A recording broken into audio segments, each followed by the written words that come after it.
yow ndaw bi loo bëgg a doon loo bëgg a doon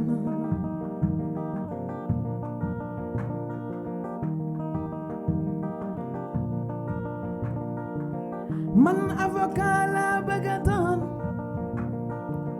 man docteur laa bëgg a doon man musicien laa bëgg a doon man féministe laa bëgg a doon kon yow loo bëgg a doon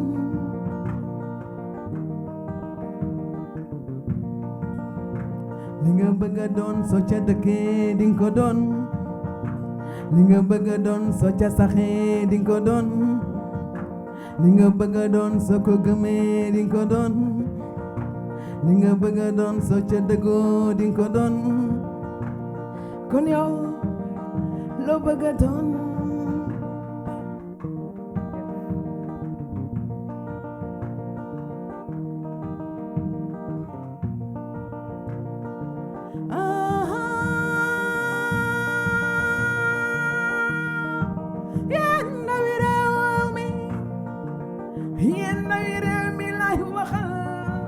sama ndaw réew mi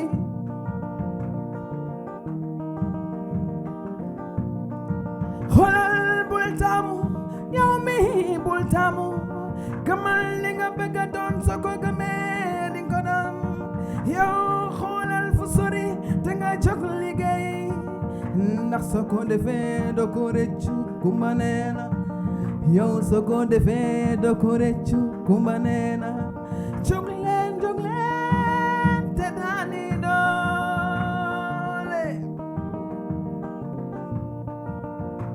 li nga bëgg a doon soo ca dëggoo di nga ko doon li nga bëgg yow soo ca saxee di nga ko doon li nga bëgg yow soo ca dëkkee di nga ko doon li nga bëgg doon soo ca dëggoo di nga ko doon kon yow loo bëgg a doon.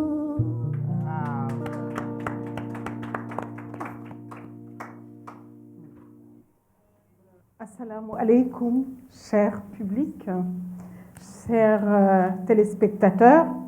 C'est avec un immense honneur, beaucoup d'émotion, que je vous accueille aujourd'hui. Nous sommes accueillis au son de la musique d'Aïta et de Ney, et ça fait déjà toute la différence. Alors, je dois d'abord rendre hommage à Abdawan, le grand patron d'Amani TV, son engagement panafricaniste et sa vision qui nous permettent ici, sur ce plateau, d'être le réceptacle des grandes voix du continent. Merci Abda de nous recevoir ici. Cher public, alors le public c'est la qualité aujourd'hui. Nous avons l'immense bonheur vraiment de voir des visages à la fois familiers mais des grands visages de notre pays. Sans compter les enfants qui sont là derrière, que je salue. Alors, chers téléspectateurs, installez-vous confortablement, car aujourd'hui, nous allons continuer de tisser l'immense toile que nous avons déjà commencée, celle de l'immense et nécessaire tapisserie de la conscience et de la pensée africaine contemporaine. Depuis plusieurs numéros, une intuition profonde nous guide sur ce plateau. La connaissance n'est pas un stock immobile que l'on conserve jalousement dans l'obscurité des coffres-forts. Elle est un fleuve en mouvement. Elle est un fil précieux, fragile et robuste à la fois, que l'on se passe de main en main, de génération en génération. Si vous regardez attentivement la suite de nos invités, vous y verrez se dessiner les motifs géométriques et parfaits d'un grand pagne de la dignité africaine. Souvenez-vous, nous avons d'abord reçu le professeur Abdoulaye Eliman Kane. Avec lui, nous sommes retournés aux sources matricielles de notre autorité politique, morale et philosophique en évoquant la figure monumentale de la Grande Royale. Il nous a rappelé que la transmission, à l'origine de nos architectures sociétales, s'ancre d'abord dans la lucidité, la transmission utérine et la fermeté des femmes qui maintiennent l'ossature de la cité. Puis le professeur Souleymane Bachir Diagne est venu projeter ce fil vers l'horizon du futur. En nous entretenant de prospective, il nous a enseigné que transmettre ne consiste pas à répéter hier, mais à féconder demain. Il nous a invités à faire de notre héritage une force de mouvement, une philosophie du temps long où le passé devient le carburant de nos futurs.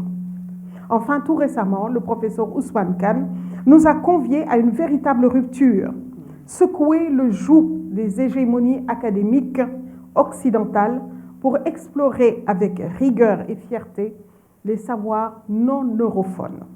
Il a rouvert les vannes de ces bibliothèques invisibilisées, écrites dans nos langues nationales, qui racontent notre monde, nos sciences, sans les filtres déformants de la traduction occidentale. La Grande Royale comme ancrage mémoriel, la prospective comme boussole de l'avenir, les savoirs non neurophones comme réappropriation de notre parole. Que manquait-il donc à cette fresque intellectuelle? Il manquait l'artisan, capable de prendre ces concepts de haute volée philosophique et de les projeter dans le quotidien. Il manquait celle qui traduit les théories en actes de transformation, en livres pour enfants, en lutte féministe de demain, en mobilisation immédiate. Il manquait celle qui transforme la pensée pure en action vivante. Et c'est précisément le carrefour de notre rencontre d'aujourd'hui. Car transmettre, ce n'est pas seulement enseigner, c'est coudre, transmettre.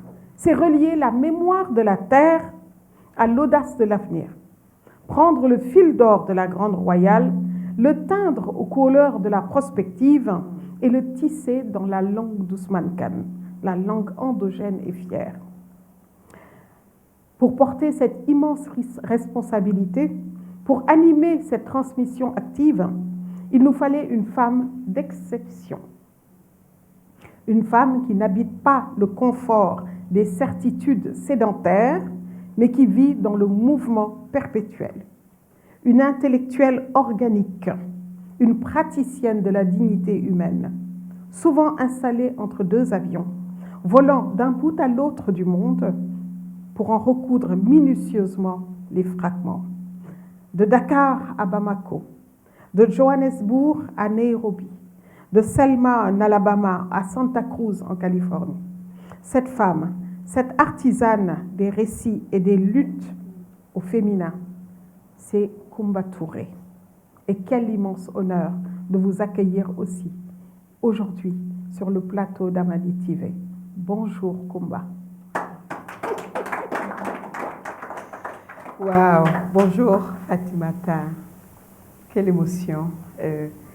Les mots de Fatimata sont tellement beaux. Oui. Voilà, ces mots me transportent. Merci. Bonjour et merci. Vous savez, dans ma première langue, qui est le bamana, pour dire bonjour, on dit merci. Les gens se rencontrent et dans la rue disent Inichi, Aonichi. Et c'est comme ça qu'on se salue. Et ça vient d'une tradition, je dirais, paysanne.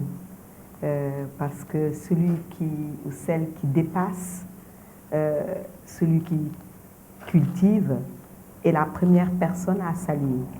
Donc on salue celui ou celle qui travaille en disant merci. Parce qu'on sait que le travail qu'il ou elle fait dans une communauté où les choses se passent normalement, cette personne ne va pas consommer tout ce qu'elle cultive. D'une façon ou d'une autre, le travail qu'elle fait nous revient. Donc, pour dire bonjour, on dit merci, parce qu'on reconnaît que le travail des autres nous revient. Donc, je vous dis merci dans ma première langue, pour vous dire bonjour. Et nous avons ces concepts presque dans toutes nos langues. Les gens le disent en Wolof, Djadjuf. C'est cette façon-là. Donc, merci à toi, Fatimata, pour ce travail. Merci à Abdawan pour ce travail. Merci à chacun et chacune d'entre vous, Aïta, Neysek. Bonjour et merci. Je suis heureuse d'être là.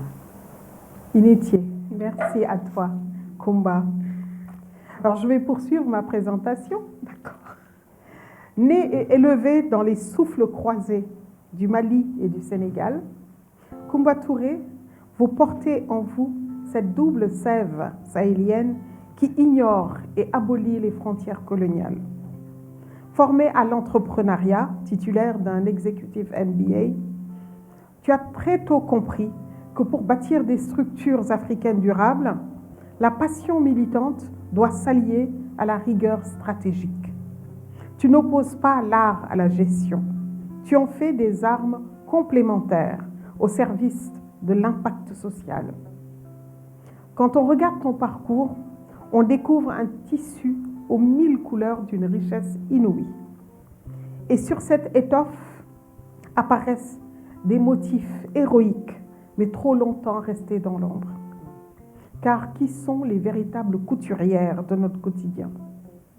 Ce sont celles que Kumba Touré, tu as si magnifiquement nommées les géantes invisibles. Géantes par l'immensité des miracles qu'elles accomplissent chaque jour au cœur de nos vies. Invisibles parce que l'histoire officielle, souvent distraite et masculine, passe à côté d'elles sans les voir. Transmettre, pour toi, c'est d'abord faire la lumière sur ces djambars de l'ombre, documenter leur lutte et s'assurer que leurs accomplissements ne soient plus jamais effacés de nos mémoires collectives. Depuis plus d'une décennie, à travers l'Afrique et sa diaspora, Kumba Touré, tu traques l'anonymat pour célébrer le génie des femmes ordinaires qui font des choses extraordinaires. Tu vas chercher les transformatrices de produits, l'éducatrice à Bamako, la militante écolo à Ziguinchor. En leur rendant hommage, tu ne fais pas de l'événementiel, tu crées des archives vivantes. Et tu dis à la jeune génération, regardez l'expérience, c'est celle-là qu'il faut voir pour demain. De 2018 à 2022, tu as été la coordinatrice panafricaine du mouvement citoyen Africans Rising pour la paix, la justice et la dignité. Aujourd'hui, tu présides le conseil d'administration de la prestigieuse ONG Fondation panafricaine Trust Africa, après avoir mis ta force de plaidoyer au service du Fonds d'action urgente pour les femmes en Afrique. Tu sais que les institutions politiques et financières restent stériles si l'on ne guérit pas d'abord les imaginaires. Et c'est là que réside ta magie singulière. Tu te fais écrivaine pour enfants, conteuse, à travers ta maison d'édition, la maison d'édition Falia, collectif d'artistes et d'éducateurs engagés, et à travers ta maison d'édition Kumbati. Tu conçois du matériel éducatif, tu publies des histoires et tu organises des événements artistiques qui ciblent l'esprit des enfants. Tu t'attelles à forger l'esprit de l'Afrique de demain à travers nos enfants, en leur offrant des récits endogènes où ils peuvent enfin se voir en héros de leur propre destin. Tu restes fidèle toujours à cette même boussole, l'engagement de la jeunesse, le féminisme africain au sein de l'African Feminist Forum et la promotion intransigeante des droits humains. Et tu le fais avec beaucoup de joie. La joie, cette arme révolutionnaire, souvent oubliée dans les espaces militants. Tu es une fille aimante de notre terre africaine, une sœur pour tes pères et une maman investie. Je pense à tes enfants qui ont beaucoup de chance. Tu incarnes bien cette lignée de femmes africaines, depuis ta grand-mère Mboya, dont tu m'as parlé hier, qui ne demandent pas la permission de parler, mais qui construisent elles-mêmes les tribunes d'où s'élèvent leur voix et celles des sans-voix. Alors Kumba, aujourd'hui, vous qui voyagez sans cesse, vous qui transmettez par le livre, par le conte, par la lutte militante, vous êtes la synthèse vivante et organique de notre cycle d'émissions. C'est un privilège immense de t'avoir aujourd'hui pour cet entretien exceptionnel. Dans un premier temps, nous allons organiser notre plateau de la manière suivante. Nous allons avoir quelques questions à te poser. Je vais avoir d'abord, la première question, c'est une carte blanche. Tu vas faire ce que tu veux. Ensuite, tu dis ce que tu veux. Ensuite, quelques questions pour bien encadrer tout ça. Et enfin, après, nous donnerons la parole au public pour ceux qui veulent intervenir, poser des questions ou alors juste faire un témoignage. Et les enfants, bien sûr, sont compris là-dedans. Vous direz ce que vous voulez, les enfants. Si vous avez un message à transmettre à maman, c'est aujourd'hui, ici et maintenant. Alors donc, Kumba, là, je te donne carte blanche, une totale liberté. Par quel bout de ton histoire, de ton art ou de tes combats as-tu envie d'entrer dans ce sujet? Qu'est-ce qui vibre en toi et que tu as l'urgence aujourd'hui de partager avec notre public panafricain? Wow. Encore merci. C'est fou d'entendre des choses qu'on connaît déjà, mais avec cette voix. J'ai envie de chanter. Diakunda, Diakunda, Diakunda, Diakunda, Angata, Diakunda, New Demba, Diakunda, let's go to Diakunda. Ce conte est mon premier livre pour enfants publié. Les jumeaux de Diakunda, j'étais très jeune quand on a fait l'événement signature du livre à la maison des écrivains à Birago. Il avait été publié par Fatou Ndiaye Sow. J'invite son esprit ici, qui était éditrice, écrivain de livres pour enfants, qui en a écrit beaucoup. Une géante invisible, je pense qu'elle a écrit au moins 20 livres pour enfants. Et qui a publié mon premier livre sans mon accord. Parce que quand elle a vu le conte, elle m'a dit, mais c'est bien écrit, je veux le publier. Et moi, je n'étais pas dans les perspectives de publication. J'écrivais les histoires, j'écrivais les contes. C'était pour une utilisation presque didactique. Vous avez parlé de l'Institut pour l'éducation populaire au Mali. Et nous cherchions à avoir du matériel éducatif qui correspondait aux valeurs que nous défendions, qui étaient écrites dans nos langues, etc. Donc je produisais des choses qu'on ne publiait pas, mais qu'on imprimait juste sur des feuilles et qu'on utilisait dans les classes. Et quand elle a dit, mais tu fais des choses, il faut qu'on en publie, elle a pris, elle m'a envoyé un contrat d'édition. J'étais très jeune. J'ai lu, et quand on a 20 ans, j'ai lu le contrat qui disait, ouais, l'éditeur a tant de pourcents, les distributeurs ont tant de pourcents, les écrivains dans le truc, je pense, avaient 10% ou 8%, je ne sais plus. Je lui ai dit, ça ne m'intéresse pas d'être écrivain. Ça ne m'intéresse pas d'être publié. C'est quoi ces contrats? Il me dit, mais c'est les contrats que tout le monde signe. C'est comme ça l'édition, c'est comme ça que ça marche. Je lui ai dit, bah, si c'est comme ça que ça marche, moi je ne suis pas là-dedans. Et donc je suis partie. Elle a gardé les choses pendant longtemps et un beau jour, elle a publié, elle m'a dit, écoute, si tu veux, tu peux faire ce que tu veux, tu peux m'amener à la police et tout. Parce que toi, tel que je te vois là, tu ne seras jamais publié et tu ne vas jamais publier les choses. Et c'est comme ça qu'elle m'a poussée à le faire. Donc j'invite son esprit ici, parce qu'au-delà de publier ce livre, elle m'a invitée dans le monde de la littérature.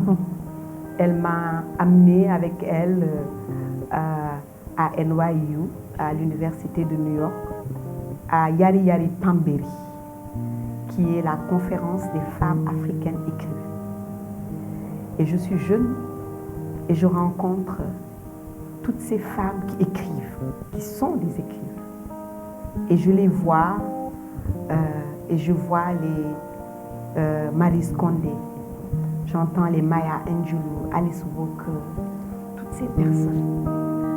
Et finalement, je me dis, oui, je veux bien être écrivain, moi. Si c'est ça, être écrivain, je veux bien l'être. Hein? Et cette femme est partie en me laissant une mission. Parce qu'il faut que je le dise ici. Elle m'a pris par la main, elle m'a amenée dans cet espace et elle est décédée là-bas. Elle est décédée à New York, juste après la conférence. Et d'ailleurs, elle n'a pas fait sa présentation parce qu'elle était malade. Elle m'a envoyé, elle m'a dit ce que je devais dire à sa place. Pendant qu'à l'hôpital, on essayait de voir qu'est-ce qu'elle avait, elle m'a raconté sa vie. Elle m'a dit, Kumba, quand on retourne à Dakar, il faut que tu m'aides à publier. Tu sais, moi, je ne sais pas utiliser l'ordinateur. Et toi, tu es jeune, tu es intelligente, tu pourras m'aider. Et c'est comme ça que je rentre non seulement dans l'écriture, mais dans l'édition. Donc, je me dis par quel bout commencer. Ouais, je commence par cette porte qui a été ouverte par une femme qui m'a forcée à devenir écrivain et qui aussi m'a forcée à devenir éditrice. Parce que quand elle est partie, je me suis dit, bah, écoute, je ne peux pas laisser ça. Il faut que je continue à le faire. Donc, tu me donnes carte blanche. Je parlerai des choses qui m'animent aujourd'hui. Quand je me réveille, à quoi je pense? Aujourd'hui, je pense à écrire ce conte, cette histoire du féminisme africain. Puisque nous allons vers la Namibie avec le Forum féministe africain et que Fatou Kandé Senghor, qui est là, m'accompagne à écrire cette histoire en vidéo. Et puisque je suis conteuse, je cherche à raconter les parties de l'histoire pour lesquelles on ne trouvera pas d'image. On ne trouvera pas les parties qu'il faut imaginer. Donc il faut qu'on aille loin, très loin dans notre mémoire et qu'on retrouve qui sont les premières femmes qui se sont tenues debout pour combattre le patriarcat. Qu'est-ce qu'elles ont fait? Comment elles les ont fait? Je ne sais pas qui elles sont. Donc il faut que j'imagine et que je raconte une histoire. Et qu'on parle du futur aussi dans le conte, de dire qu'est-ce qui se passera dans 500 ans, dans 1000 ans, dans 2000 ans, dans 3000 ans. Et qu'on puisse imaginer un moment où on n'aura plus besoin de se battre. On n'aura plus besoin d'être féministe. Parce que tout simplement, on aura une société où les gens, quels que soient ceux qui sont, partagent le poids du travail et partagent les gains, se respectent et respectent leur environnement. Donc ça ne peut être fait que dans le conte et dans l'imagination. C'est ça qui m'anime quand je me réveille, que je me balade sur la plage à Popenguine. J'essaie d'imaginer cela. Si tu me donnes carte blanche, je parlerai du projet de la chanson pour l'humanité, qui en ce moment me tient éveillée. Parce que je me dis, il y a 40 ans, des artistes américains se sont rencontrés. Halle Belafonte a amené Michael Jackson et Lionel Richie. Ils ont écrit We Are the World. Et 40 ans après, il y a une fondation, United Support of Artists for Africa, qui existe encore et qui est aujourd'hui reliée à Trust Africa et qui encore distribue des fonds en Afrique parce que des gens ont accepté généreusement de donner leur temps, leur amour pour créer quelque chose qu'on fredonne encore aujourd'hui. Et donc ça me tient éveillée parce que nous avons besoin d'une nouvelle chanson pour ce monde, pour aujourd'hui, mais d'une chanson qui viendrait de l'Afrique, qui serait un don de l'Afrique au monde, que pour les prochains 50 ans, les gens aient quelque chose, un hymne, une chanson à laquelle ils peuvent se raccrocher et se dire on va y arriver.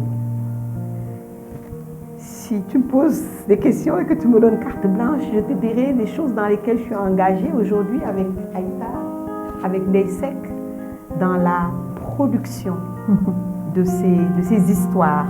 C'est vrai, c'est les livres qui sont publiés, mais nous savons que la transmission aussi, elle se fait avec le contact et avec la présence. Et ça fait quelque chose quand on est en face des enfants et quand on raconte ces histoires, quand on regarde vraiment leurs yeux s'ouvrir, quand on les entend rire, quand on les voit accrochés presque à nos lèvres, à la musique, et qu'ils entendent les valeurs que nous essayons de transmettre. Donc voilà, il y a tout ça qui nous tient. Nos familles, nos enfants qui sont là. Trust Africa fête 20 ans. C'est pas donné pour une institution africaine. Et pendant 10 ans de ces 20 ans-là, je suis sur le conseil d'administration. Et pendant les autres 10 ans, quand c'était créé, j'étais là à accompagner aussi. Et de voir que cette institution tient est déjà pour moi un grand gain. Et donc, nous avons tout le reste de cette année pour célébrer ces 20 ans. Il y a beaucoup de choses qui me tiennent à cœur. Et qui, voilà, si tu me laisses carte blanche, on sera là toute la journée. Tu as carte blanche. Et je crois qu'avec tout ce que tu as dit, vraiment, il y a matière encore à creuser. On n'a même pas effleuré le quart du dixième de tout ce que tu as fait. Et s'il faut rester ici toute la journée, on reste toute la journée. En tout cas, je retiens dans cette première question que la calebasse de l'Afrique, ici symbolisée, ne sera pas vide lorsque le rendez-vous des nations sera présent. Nous aurons beaucoup, beaucoup de choses à apporter. Et les femmes africaines auront beaucoup, beaucoup de choses à apporter. Alors donc, ma deuxième question, c'était le contenu. À l'intérieur, en tant que conteuse, poétesse, écrivaine, quel est le premier déclic, la première prise de conscience que tu cherches à provoquer chez les enfants africains lorsqu'ils écoutent tes histoires? Ok, en réponse à cette question aussi, c'est un des contes, n'est-ce pas, Aïta? On dit Mam, Nine Nendamanya Mam, Nine Nendamanya Mam, Nine Nendamanya Mam, Nine Nendamanya Mam. Et la grand-mère qui répond, Dom Yaay dundal ba sa jàmm di baawaan doom yaay dundal gudd fan mooy faj gàcce doom yaay dundal wér ak wérle moo di suñu alal. C'est un conte qui dit que ce que les gens disent de toi est là. On peut dire que tu es trop grand, tu es trop petit, tu es trop maigre, tu es tout ceci, tu es trop cela.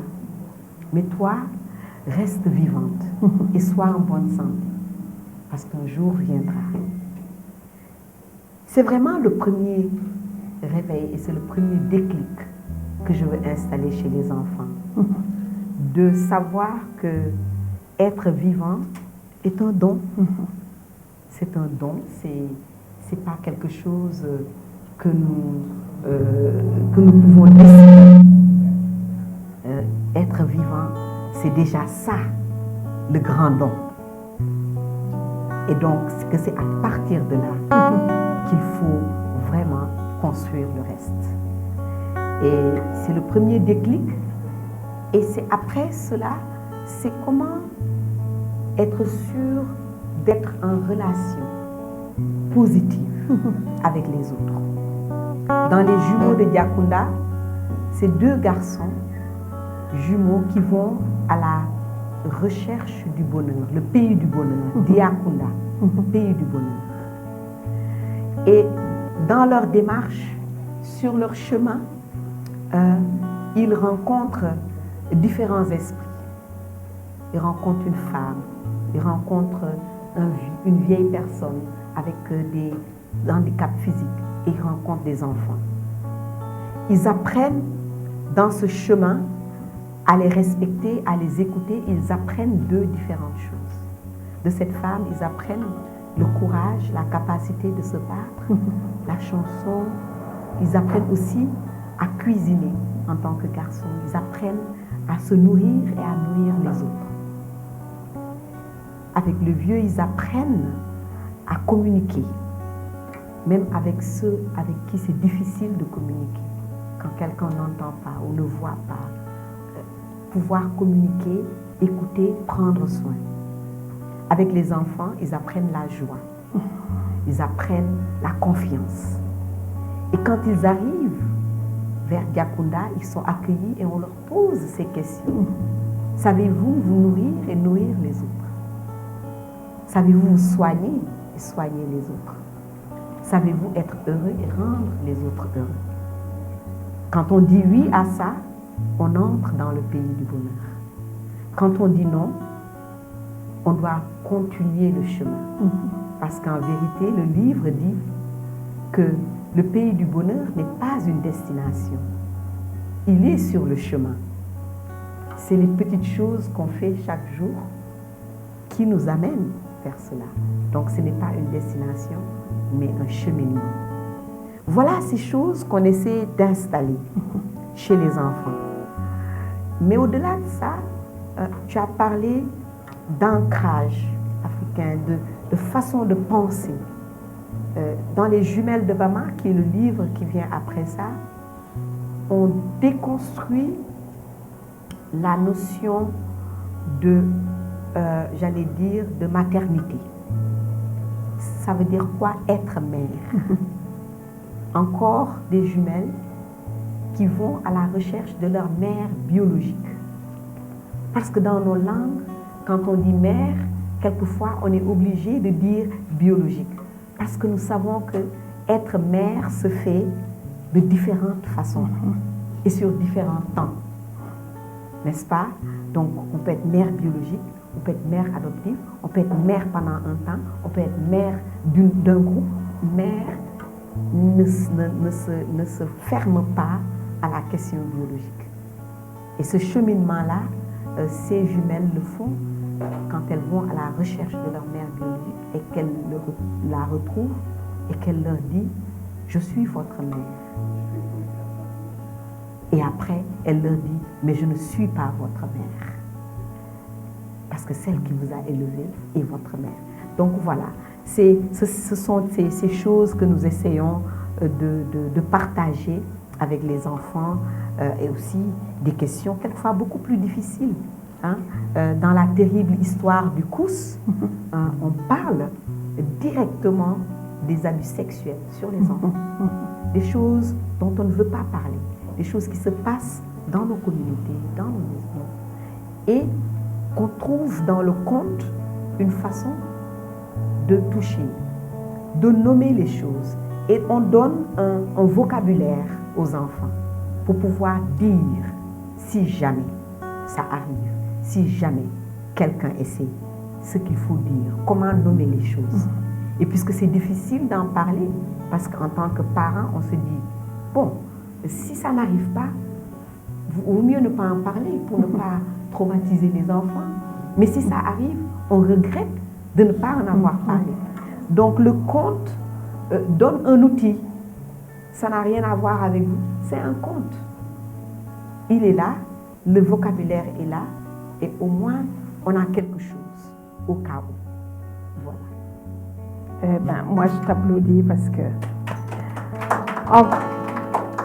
en quelques minutes, tu viens de nous résumer plusieurs manuels de philosophie, plusieurs manuels de qu'est-ce que c'est qu'un conte, et avec la manière, l'art et la manière.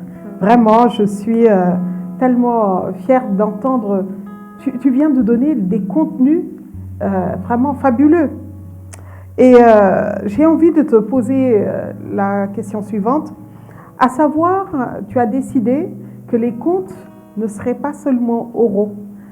Tu as décidé d'être éditrice. Alors, pourquoi penses-tu qu'il faut graver sur le papier tous ces contes-là? Pourquoi cette transmission aussi par le monde de l'édition? Parce que écrire est une culture africaine. On passe notre temps à nous dire que nous sommes les gens de l'oralité. Oui, nous sommes des gens de l'oralité et nous sommes les gens de l'écriture. Et il faut aller loin pour savoir cela. Aujourd'hui, pendant qu'on est là, à l'espace Terre et Teranga, Fatou Kiné Camara crée cette bibliothèque de livres publiés en langue nationale. Aujourd'hui, elle fait cette ouverture où elle invite tous ces artistes. Nous avons Aïkoué Armand qui a fait le déplacement sur Dakar et d'autres personnes qui sont là. Et on voit que nous avons en tant qu'Africains des écritures qui datent de 4000 ans. Le conte,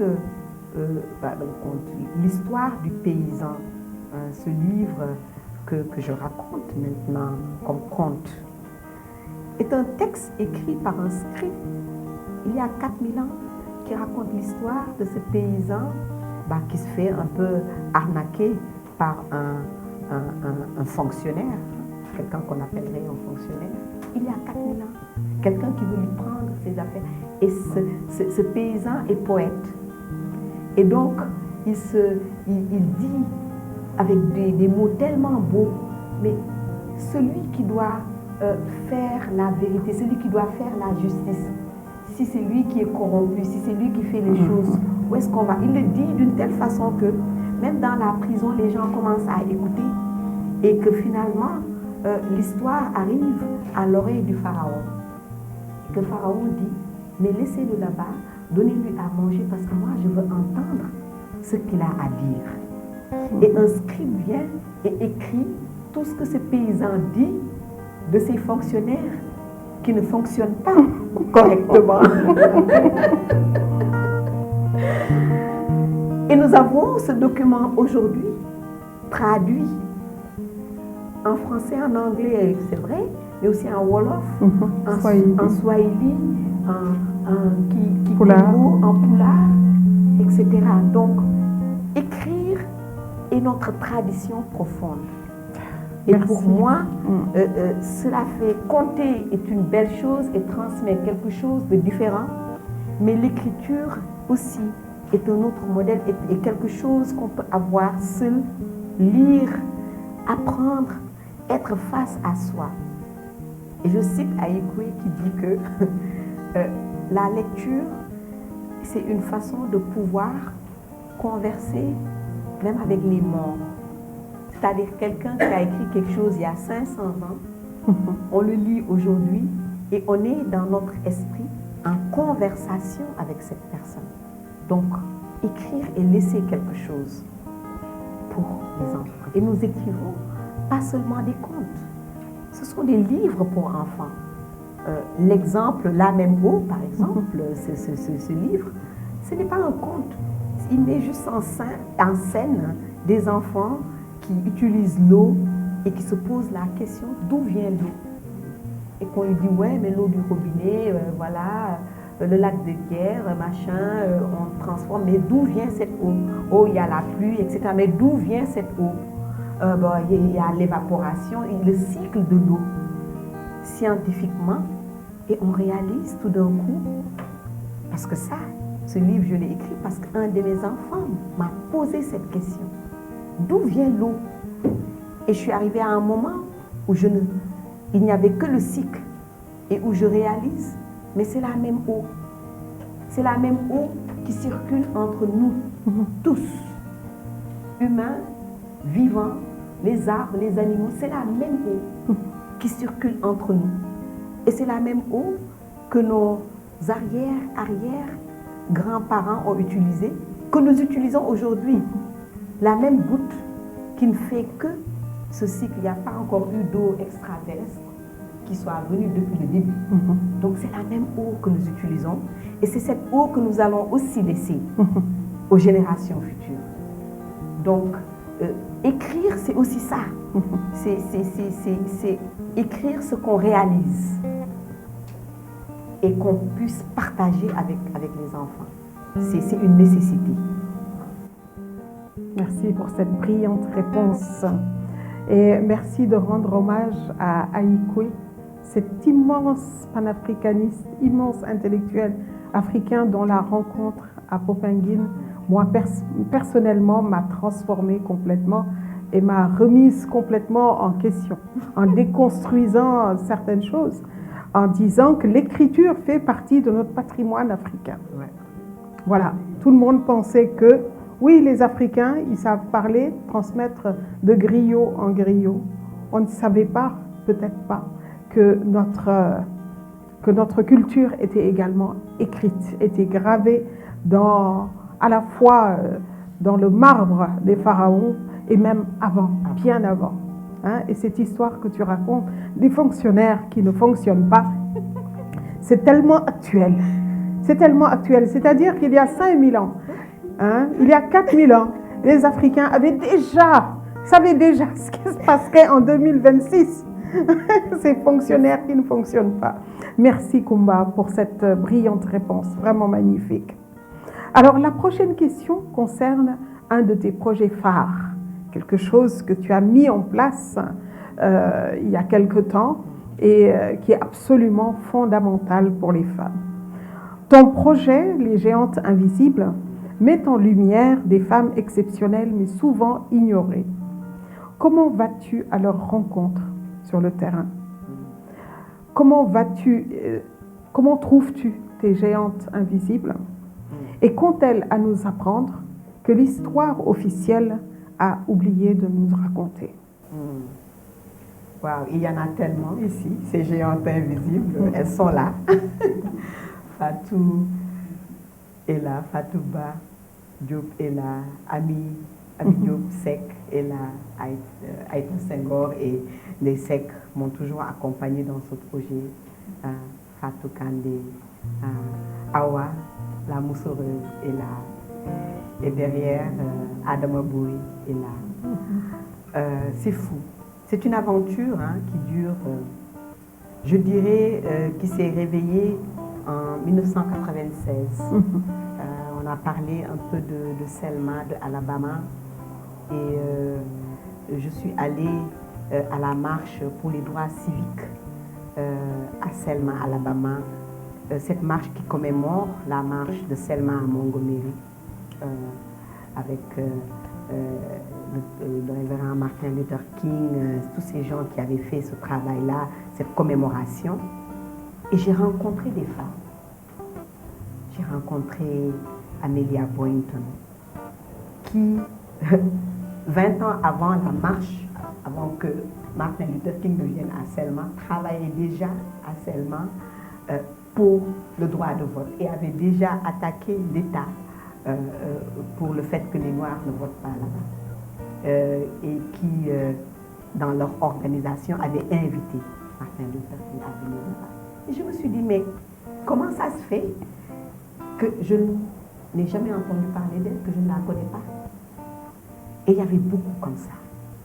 Et Faye-Rose Touré, qui est l'organisatrice de cette commémoration, a dit, écoute, ce sont les géantes invisibles, ce sont elles qui étaient dans le mouvement, qui faisaient les choses, qui cachaient les gens sous leur lit, qui préparaient les repas, qui faisaient des trucs. Mais elles sont là, elles étaient vivantes, parce qu'en 1996, on avait encore beaucoup. Et c'était le premier événement qu'on avait organisé autour des géantes invisibles. Et c'était des femmes du passé en ce temps-là.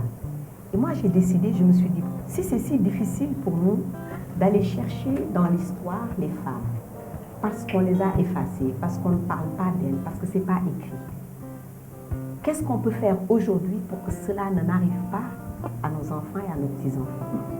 Donc je me suis dit, je vais créer un programme où je reconnais les femmes qui font les choses aujourd'hui. Pas qui ont fait ça il y a 100 ans, 200 ans, machin. Non, celles qui font le travail aujourd'hui. Je vais les reconnaître, on va travailler sur leur biographie, on va prendre des belles photos d'elles, on va faire des vidéos, on va documenter leur travail. Pour que demain, quand les gens vont raconter l'histoire de comment le changement s'est fait, qu'on les retrouve et qu'elles ne soient pas perdues. comme les autres l'ont été. Et c'est comme ça que ce projet est né. Aujourd'hui, Marie-Hélène Ndiaye, qui est la coordinatrice qui se bat et qui fait tout le travail réellement, qui porte à bout de bras ce programme, continue la recherche. C'est quelque chose d'ouvert et c'est quelque chose qui ne m'appartient pas. C'est quelque chose, on invite les gens à le faire. Si vous connaissez des géantes invisibles, prenez leurs photos, écrivez leur histoire, interviewez-les, organisez quelque chose, même si vous avez 3 cacahuètes et 3 bonbons, appelez qui vous pouvez, Jigéen, fêtez-les. jigéen, jigéen, jigéen, sargal leen jigéen, sargal naa jigéen, magal leen jigéen, magal naa jigéen, ndaxte mooy sunu yaay jigéen. Jigéen, jigéen, jigéen, sargal leen jigéen, magal leen jigéen, sargal leen jigéen, teral leen jigéen, ndaxte mooy sunu yaay, yaayu àdduna jigéen. Mooy ki gën jigéen, jigéen mooy jàmbaar. su ma toogee ci télévision bi di seetaan ba gis jigéen bi ñuy door ba ñu koy saaga sama yaram dafay daw, ndax jigéen kenn war ko door, war ñu ko saaga, te moom mooy sunu yaay jigéen.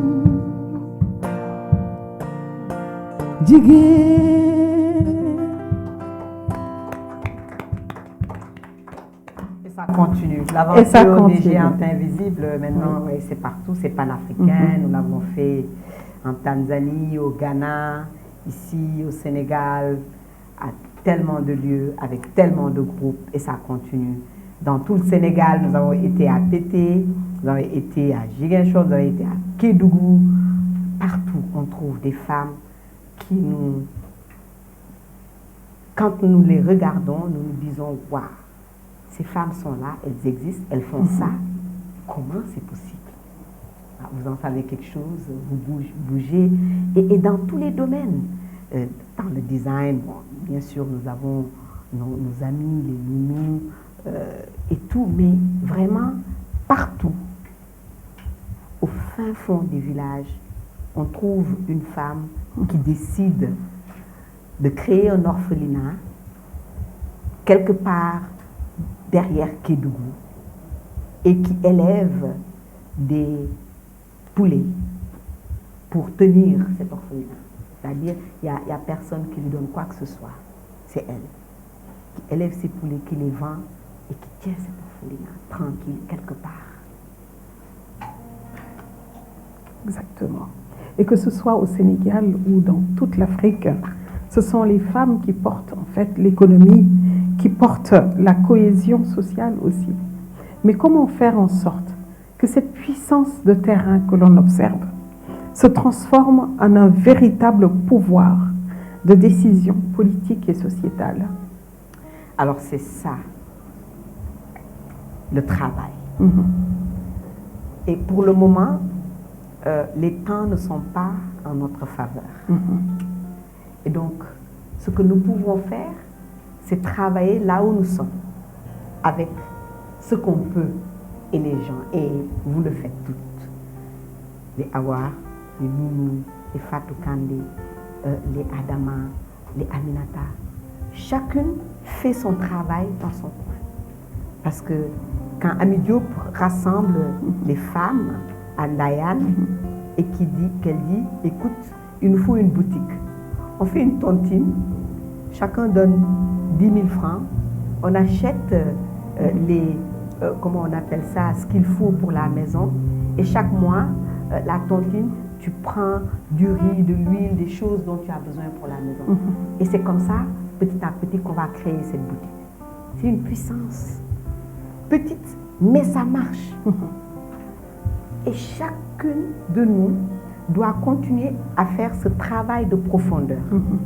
Puisque les temps ne nous sont pas favorables, le travail doit être fait en profondeur d'abord. Et quand le moment viendra, on se soulèvera et les gens verront. Mais pour le moment, il faut faire les choses tranquillement, à son niveau, et chacune. Et c'est des choses de tous les jours, un peu, goutte par goutte. C'est comme ça que ça marche. Tu as cité ici des noms de femmes qui me font penser au mot féministe. Le mot féministe qui suscite encore beaucoup de réticence, de résistance sur notre continent. Certains le qualifient même de concept importé. Toi qui revendiques ce combat, comment le définis-tu? Et comment tu l'expliques aux communautés dans lesquelles tu vis? Pour moi, c'est très facile parce que le féminisme est ancré dans ma pratique et dans ma vie. L'exemple le plus simple que je donne, c'est cette identité que j'ai. Par exemple, quand on dit chez nous, une femme africaine qui se marie ne perd pas son nom de famille. N'est-ce pas? Ma grand-mère, on l'appelle encore Mbodja. Mbodj, c'est son nom de famille. Ce n'est pas le nom de famille d'un époux ou quelqu'un d'autre. Et donc, on peut aller et trouver dans nos cultures ce qui fait de nous ces féministes.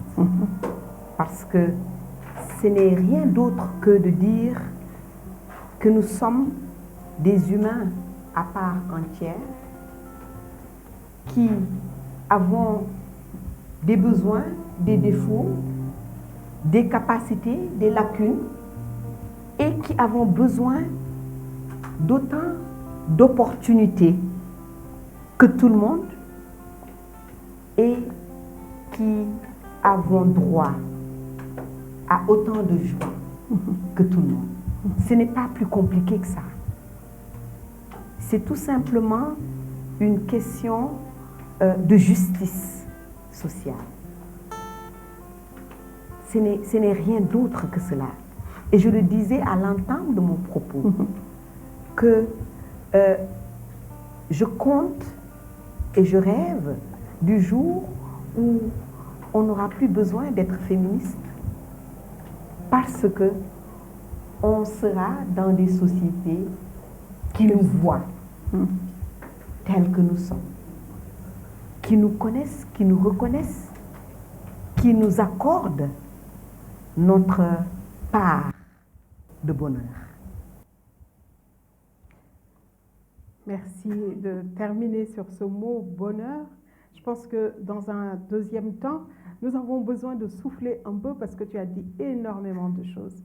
De souffler un peu afin que Aïta nous régale, Aïta Ndeye, et aussi afin que les membres, ceux qui sont dans le public puissent intervenir.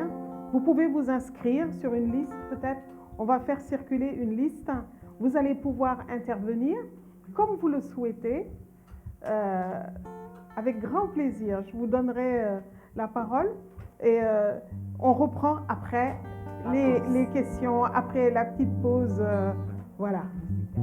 Mais en tout cas, je souhaite qu'on applaudisse, mais à tout rompre, Kumba et ses réponses magnifiques.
do bul ko joylo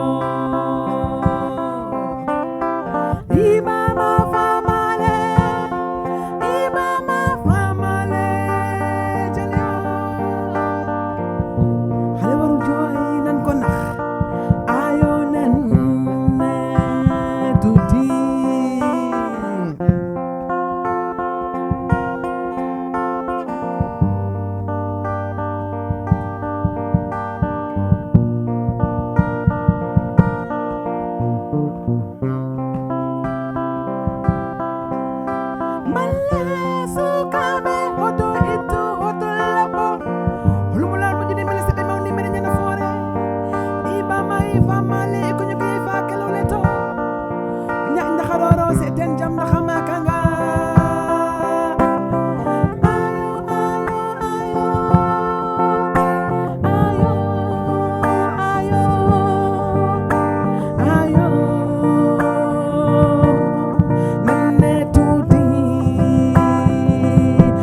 do xale yi ayo ayo ayo ayo ayo ayo nane tuuti ayo ayo ayo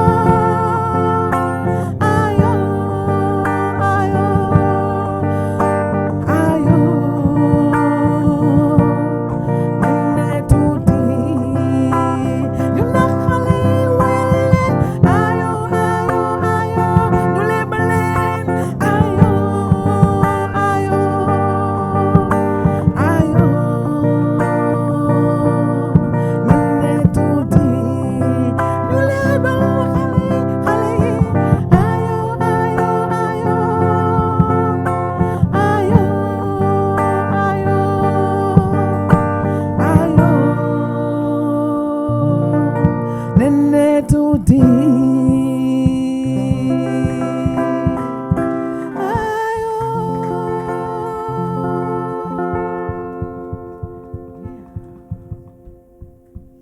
Bien. Alors, je voudrais saluer dans le public de qualité que nous avons aujourd'hui la présence de Madame Fatou Kandé Senghor, la présence de Monsieur Oumar Dioum, la présence de Ami Diop, la présence d'Awala Moussoreuse, la présence de Ibrahima Sall, docteur Ibrahima Sall, la présence de Fatou Ba, la présence des personnes que je ne saurais nommer, mais qui sont là et fortement présents. Je pense à toute la rangée d'enfants qui est là et qui regarde avec des yeux admiratifs leur maman. Alors, la parole est au public. Pour les féministes, le féminisme ne signifiant pas pour nous l'antimasculinisme, et c'est ce qui explique que le président Robert Mugabe, qui n'est pas de culture musulmane, a tenu tête à partir de 1980, n'est-ce pas? À partir de 1980, a tenu tête aux Occidentaux en leur disant que la pédérastie ne fait pas partie de notre culture. Vous comprenez? Pour moi, l'acronyme Socrate, Platon, Aristote, n'est-ce pas? Pour les psittacistes, n'est-ce pas, qui ne font que répéter comme des perroquets, n'est-ce pas, ça ne signifie pas Socrate, Platon, Aristote, ça signifie société, n'est-ce pas, de pédérastie assumée. Je le précise.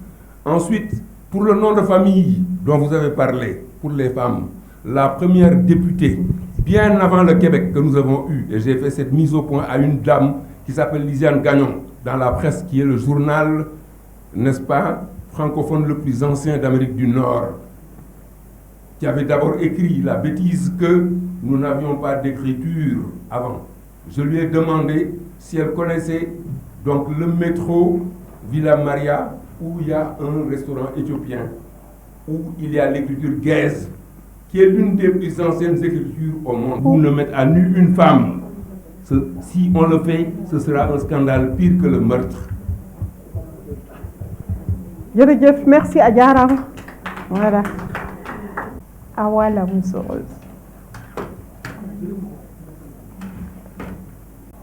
Encore merci pour l'invitation et je suis très contente d'être présente quand si je peux dire un peu hommage à Kumba.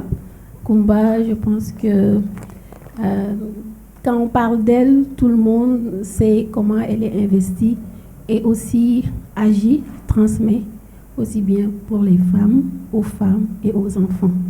Et moi je suis une féministe. Je suis de Diourbel et comme on me dit, partout où je vais, je dis je suis une parole. Et Kumba agit à la base, qui est la fondation des enfants. Et quand on veut une société qui veut se développer, qui, je voulais dire Sam, mais qui veut préserver donc les valeurs africaines dont on parle, mais elle transmet et aussi sème des graines dans la génération la plus importante qui est celle des enfants. On aime les enfants, on nous dit de faire des enfants, mais souvent on ne s'en occupe pas comme il faut dans ce Sénégal. Donc je pense qu'on le sait. Les enfants sont la population la moins écoutée, la moins protégée, même si on dit le contraire. Et elle le fait par le conte. Et le conte, c'est le langage de l'enfant, mais avec un message très fort et aussi pour le futur. Et la partie la plus sur laquelle je veux parler actuellement, c'est comment elle prend soin des femmes, leur apprend, donc il y a le savoir, comment devenir indépendante, autonome. Moi, je préfère le mot indépendance. C'est l'indépendance financière, mais aussi par les idées et à travers notre culture. Parce que quand on connaît notre culture, on sait, pour commencer, que la femme africaine, sénégalaise, porte son nom. Et même dans la religion musulmane, on nous dit, appelez-les par le nom de leur père. Même chez les femmes qui sont disons des héroïnes ou qu'on nomme comme Sokhna Diarra Bousso, on ne dit pas Madame Kébé, c'est Sokhna Diarra Bousso, on les appelle par le nom. Et aussi on rajoutait le nom de la mère pour les... Voilà, Cheikh Anta Diop, plein d'autres choses. Et donc, pour encore presque ne pas monopoliser la parole, pour les féministes donc sénégalaises, on a parlé de... Il y a les pionnières et Kumba prend soin de nous. Parce que hier, il y avait un séminaire sur la santé mentale des femmes.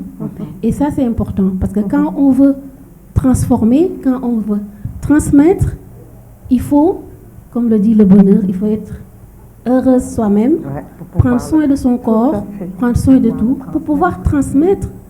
Parce que le corps, c'est notre temple. Et donc ça, elle le fait. Et pour le reste, je pense que vous avez fait une description excellente et parfaite, qu'on peut toujours compléter. Et voilà, donc moi, je l'adore. Je l'ai connue il y a quelques années. Et comme on dit, sur le cheminement, la vie, c'est un train. Et les gens montent, descendent. Et il y a d'autres, on continue. Mais on sait qu'il y a certaines personnes, quand elles entrent dans ta vie, et elles t'apprennent, elles apportent des choses. Et aussi, voilà, donc je pense qu'on peut dire ça. Et aussi pour ces enfants, je tweetais tout à l'heure, parce que je tweete depuis tout à l'heure, et j'ai dit, c'est incroyable et ça doit être magnifique de s'asseoir et de voir qu'on rend hommage à sa mère et de se rendre compte de tout ce qu'on a réalisé, tout ce qu'elle réalise et ce qu'elle représente pour les gens, mais aussi pour le pays et le monde. Parce que je suis moi-même mère, mais les enfants, pour eux, ça va être normal. Ils vont regarder, mais ils vont venir juste demander quelque chose, mais ne se rendent pas compte. Ça aussi, c'est une transmission, c'est un exemple aussi pour les enfants.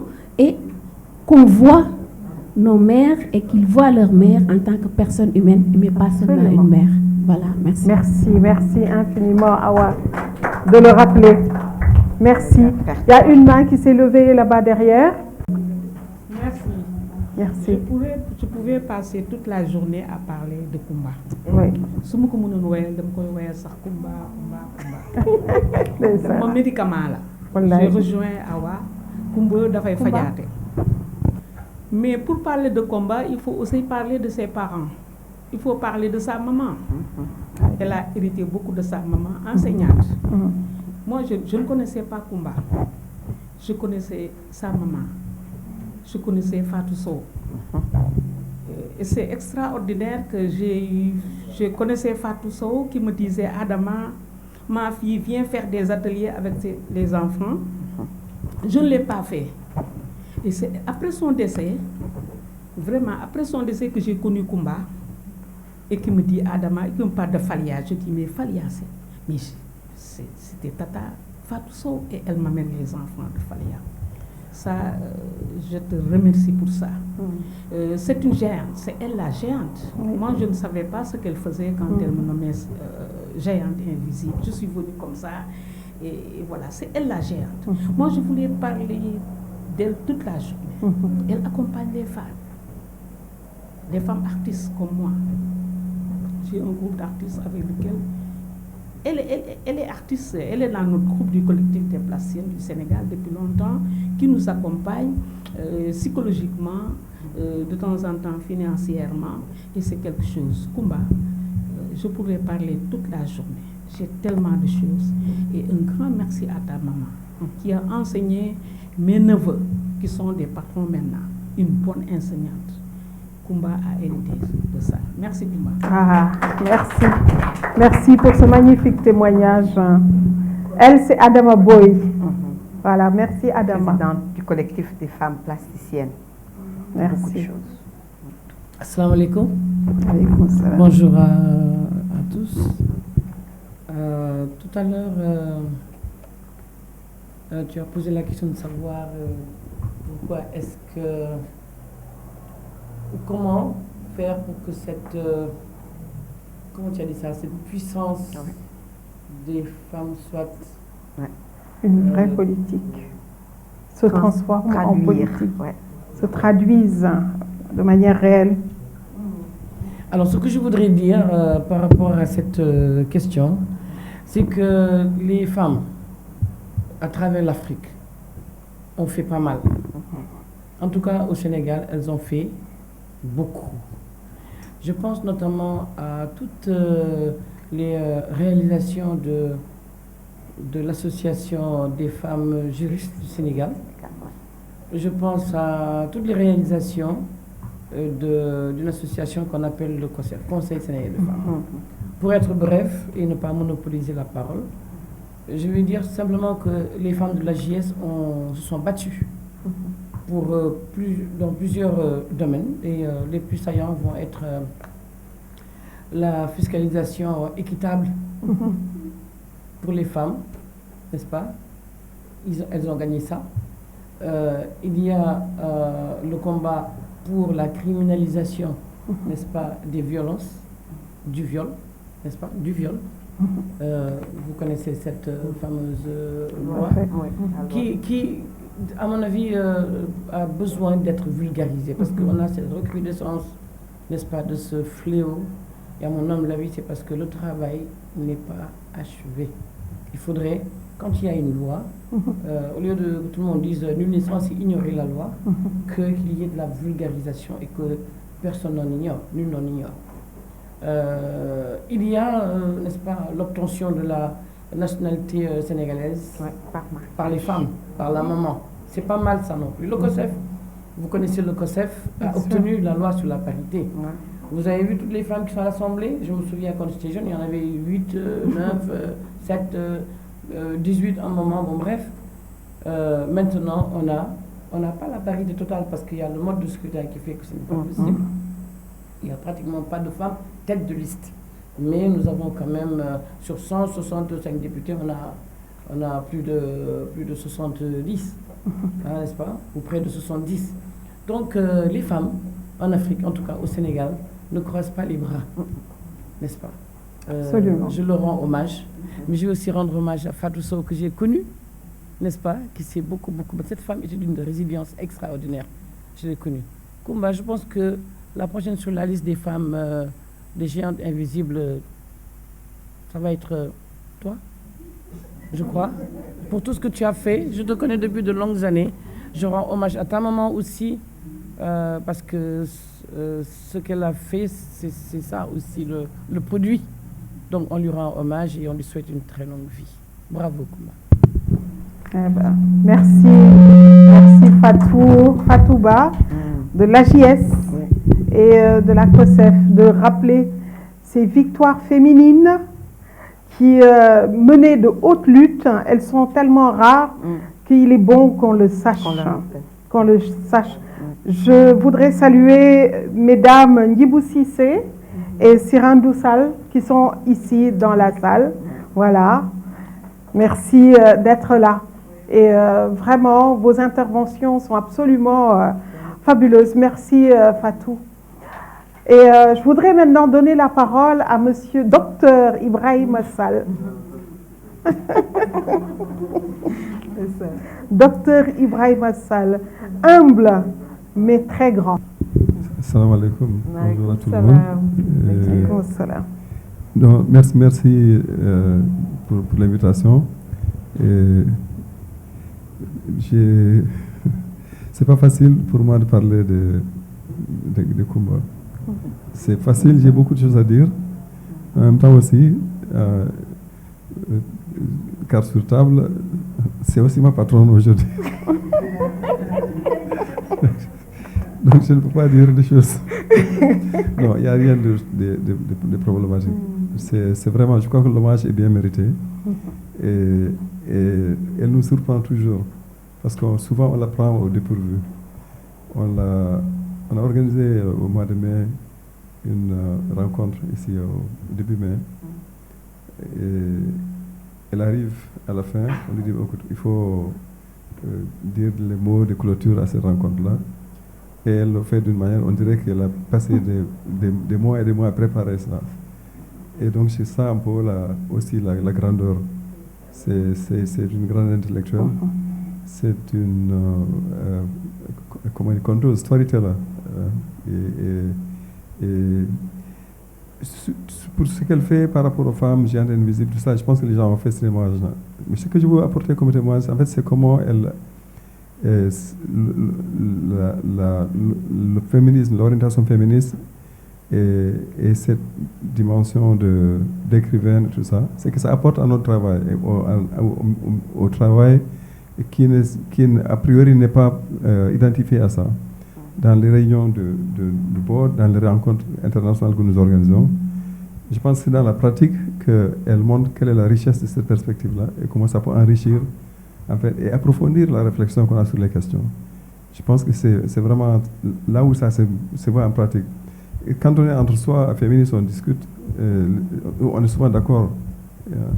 Mais c'est quand on se retrouve donc dans un milieu qui n'est pas a priori identifié à ça, et on apporte quelque chose qui fait une démonstration concrète de quelle est la force en fait de ce mouvement-là, de sa pertinence et de son importance par rapport à tout ce qu'on fait. Et sur ces plans-là, d'autres personnes ont été mentionnées, Fatou Sow et d'autres. Je pense que c'est heureux qu'on ait des gens comme ça avec nous. J'ai vu ça quand j'étais au Côte d'Estria, j'ai vu ça à Transafrica, les gens viennent de passer. Mais je dirais simplement que je pense que c'était une très bonne chose pour Transafrica de l'avoir comme président du conseil d'administration. On a vu tous les changements qu'on a eu, tout ce qui s'est fait en ce moment sur plusieurs questions, sur plusieurs domaines. La dernière chose qu'il faut ajouter, c'est qu'elle a une connexion avec la diaspora africaine que très peu de gens ont. Elle mentionne des lieux et des personnalités, Selma Alabama, beaucoup de noms des Africains américains. Et c'est une connexion très, très profonde, très, très importante. Et on parle très facilement de la 6e région. Mais en fait, il y a très peu de gens qui la connaissent et qui ont un engagement véritable avec cette 6e région-là. Et ça, elle le remonte tous les jours dans son travail au quotidien. Et je peux continuer. Et dernière chose que je souhaiterais, c'est qu'elle elle m'a parlé d'un projet de faire un ouvrage avec Ayeko et Arma, auquel elle a fait référence plusieurs fois. Cet ouvrage-là, je pense qu'il faut le faire, il faut l'écrire, comme d'autres et d'autres ouvrages. Quoi. Et je salue la famille, le grand Walter, Suzanne et Henk. Et merci encore à tous et merci d'avoir m'avoir donné l'opportunité de faire ce témoignage-là. Merci. Et je salue Fadou Kandé, que je connais depuis longtemps aussi, avec qui on a cheminé, le grand professeur Dioum, qui a beaucoup de choses à dire. Il a beaucoup de choses à dire et souvent, il a une maîtrise des questions et une connaissance tellement approfondie des questions que c'est ce qui explique souvent aussi, je pense, ces interventions-là. Parce que les gens peuvent être souvent assez superficiels ou parler de choses qu'ils ne maîtrisent pas. Et lui, il a une expérience directe de beaucoup de choses. Donc c'est pour ça qu'on le comprend et on sait ce qu'il a encore à apporter. Voilà. Donc merci et moi je suis admiratif à chaque fois que je vois les émissions. Je me demande comment tu fais, quoi. La journaliste. Merci beaucoup, Dr Ibrahima Sall. Merci. Comme c'est dire merci à Koumba vraiment pour son leadership.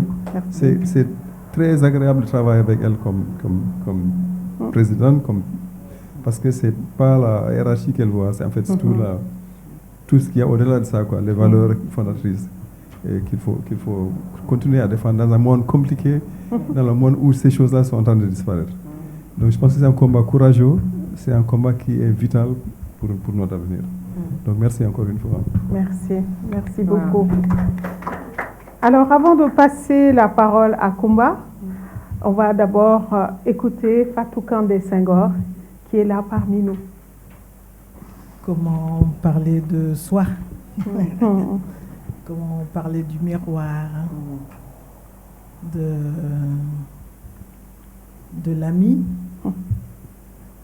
parce que avoir un sens de l'amitié aussi ancien, ça ne se fait plus.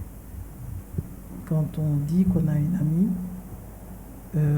la définition la plus pure, c'est d'avoir une amie comme Koumba.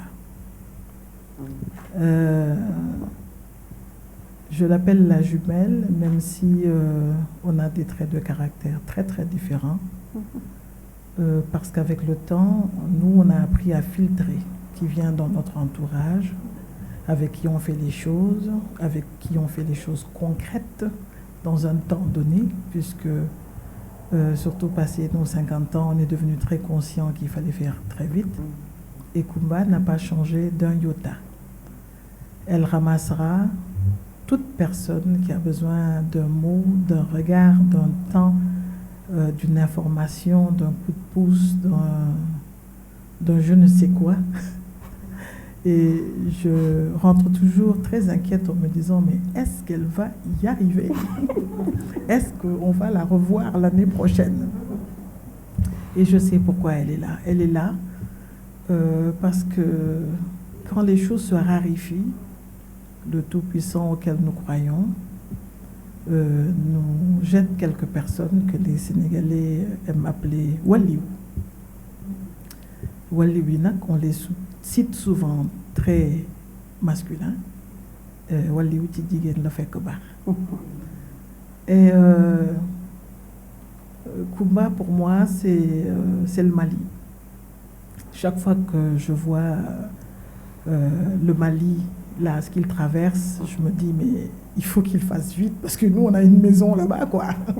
On a des paysages, on a des gens à trouver, à retrouver.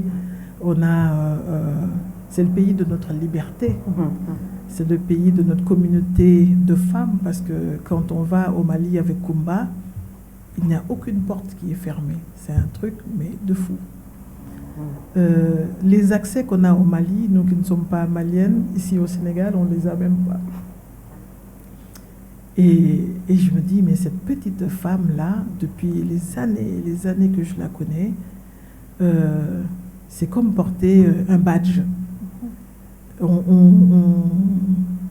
On le passe devant toutes les portes, toutes les entrées, et on entre. On entre quand on sait, quand on tient debout, mais même quand on ne sait pas, avec Koumba, les autres rentrent aussi. Et avec le temps, elle a prouvé que c'était la bonne méthodologie, parce que des gens qui étaient insupportables d'ignorance, aujourd'hui, sont très très forts, très campés, parce qu'ils ont voyagé, ils ont écouté, ils ont entendu, ils ont compris, et maintenant ils sont le relais de quelque chose de plus grand et de plus fort. La chance, pour nous aujourd'hui aussi, c'est de pouvoir donner aux enfants qu'on a mis au monde. Moi, je n'ai que des filles. Je remercie le ciel parce que je n'étais pas sûre de savoir élever un garçon. Mais je regarde les miennes. Et je sais qu'elles sont dans le concret déjà à leurs différents âges. Et que ce concret-là, je l'ai ramassé avec une bande d'autres femmes. J'ai insisté pour l'enseignement supérieur parce qu'on est aussi de cette génération-là, où les femmes ont très vite représenté des exemples dans des institutions très importantes dans le monde, et qu'il est arrivé que j'aille dans des grandes conférences où 10 femmes montaient sur un podium pour représenter des institutions, mais de connaissances et financières très fortes, et c'était toutes des Sénégalaises. Il ne fallait pas en avoir honte, c'est comme ça. Donc on a fait le travail avec nos propres filles, parce que quelqu'un d'autre, parce que d'autres femmes ont juste été généreuses, vraies, simples, elles n'ont pas eu peur, et naturellement, il y a eu un fluide naturel qui s'est installé. Moi, je suis très très forte aujourd'hui. Et ça a beaucoup de faute bopam, mais man damay xep ca kaw. Et c'est ça qui m'a donné ça, de pouvoir m'adosser sur d'autres femmes qui ne sont même pas ni celles qui m'ont mis au monde, ni celles qui m'entourent depuis que je suis née. Ma communauté, elle est hors de ce cercle-là. Et c'est ça qui montre le sens du don de soi. Je veux transmettre à plus jeunes, je le fais vraiment, et je le fais dans la sous-région, je le fais un peu partout dans le monde, je le fais moins au Sénégal, parce qu'on a un problème fondamental, le téléphone, les réseaux sociaux, on fait une sorte d'opération de kidnapping. Les jeunes filles sont dans l'emprise de cette machine, et l'esthétique, l'argent, la cosmétique ont fini un peu par kidnapper les cerveaux.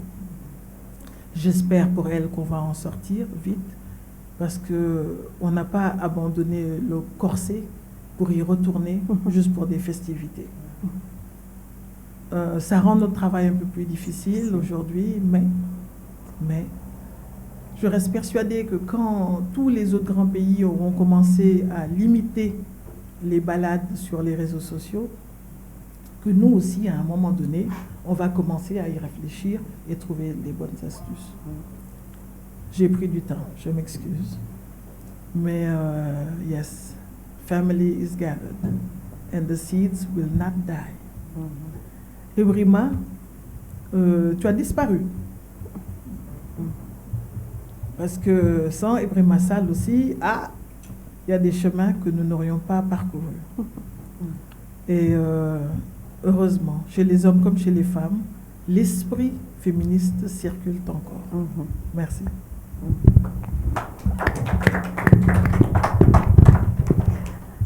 On n'a que rajouter face à ces contributions, mais d'une immense qualité. Mais vraiment, tous ceux qui ont pris la parole aujourd'hui, toutes vos contributions étaient remarquables. Voilà, je vous félicite, je vous applaudis vraiment 1000 fois. Et je laisse maintenant à Kumba le soin de ramasser tout ça, parce que c'est difficile à résumer. On ne peut pas le résumer. Nous avons traversé des océans d'intelligence. Donc, tu y réponds comme tu le souhaites. Tu as là encore carte blanche, liberté totale. Sauf si tu veux que je pose ma question précédente et que tu répondes dans la foulée en y glissant tout ce que tu veux y glisser. Ou alors, je te laisse répondre à toutes ces grandes personnalités qui t'ont interpellé, qui ont fait des témoignages si élogieux sur toi. Voilà. Je ne réponds pas. Je dis merci. Merci parce que je pensais qu'on allait avoir une conversation et que ils allaient peut-être poser des questions et pousser sur certaines choses que Didit peut-être défier même certaines des choses et vous pousser plus loin. Je ne m'attendais pas à des éloges ou à des hommages. Je les reçois, je vous remercie, je sais que ça vient du fond du cœur. Et donc je vous remercie pour cela. Et très souvent, je me dis, c'est aussi ça ma philosophie, que la beauté dans le regard de celui ou celle qui voit. Ce qu'on voit très souvent est une réflexion, est quelque chose qu'on est. Et je le crois profondément. On voit chez les autres souvent ce qu'on a en soi. Donc tout ce qu'ils ou elles disent sur moi vient d'eux, vient d'elles. Ça vient d'elle. Ça, c'est ta grande humilité qui le dit. Mais c'est une réalité aussi. Vraiment, c'est ta grande humilité qui le dit, et c'est vrai. C'est une réalité, en même temps. Mais un point commun entre tous ces témoignages, c'est le fait que tu réussisses à fabriquer des miracles à partir de très très peu.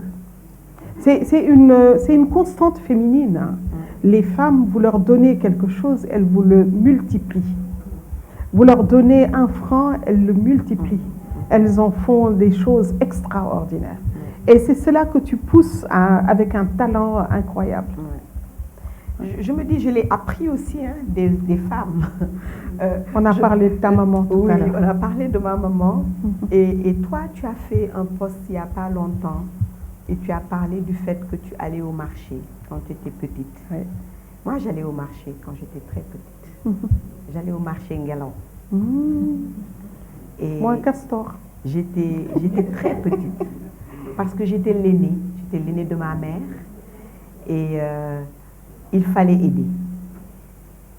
Et dans ce marché, je me rappelle, acheter les choses, réfléchir et être sûr qu'on a en mémoire ce qu'il faut, qu'on garde correctement l'argent, la monnaie, qu'on marchande et qu'on tienne correctement ce qu'on a pris. Et que ça ne se verse pas, qu'on ne soit pas distraite sur le chemin, parce qu'on est enfant, on peut jouer. Mais je pense que ça, c'est une formation fondamentale. C'est une formation fondamentale. Et c'est dans la pratique, dans cette pratique-là qu'on apprend les autres choses.